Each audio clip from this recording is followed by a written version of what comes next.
ভাই আমি একটা কথা বলেছি, কথাটা ভাইরাল হয়েছে অনেক। মানুষ মানুষের অবস্থানকেই ভালোবাসে। মানুষ কখনোই মানুষের অন্তঃসত্ত্বাকে ভালোবাসে না। অবস্থান আপনার ভালো, আপনার পিছনে মানুষের অভাব থাকবে না।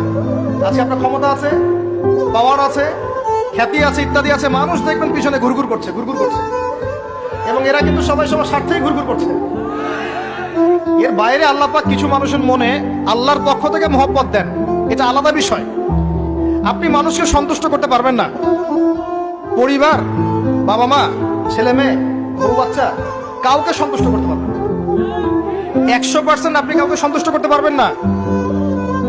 সারা জীবন করে যাবেন, আপনার বিরুদ্ধে অভিযোগ থেকেই যাবে। শুধু আল্লাহ রাব্বুল আলামিন অপেক্ষা করে বসে আছেন, আপনি কখন তওবা করে তার দিকে ফিরে আসবেন। দিন আল্লাহ পাক আপনাকে মাফ করে দিবেন ইনশাআল্লাহ।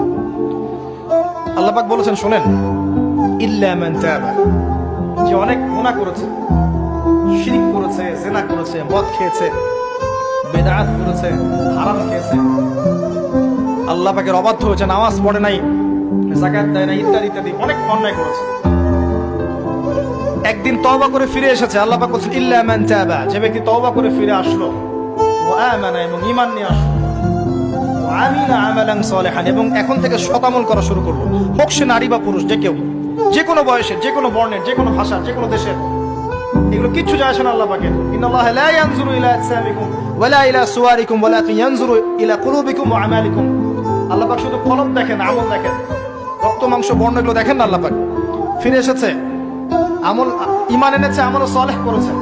আল্লাহ পাক বলেছে, উলাইকা, এরাই তারা, ইউবাদদিলুল্লাহু সাইয়্যাতিহিম হাসানাত, এরাই সেই ব্যক্তি যাদের সমস্ত গুনাহকে আমি আল্লাহ নেকি দিয়ে পরিবর্তন করে দেব। আল্লাহ অপেক্ষা করছেন আপনার জন্য।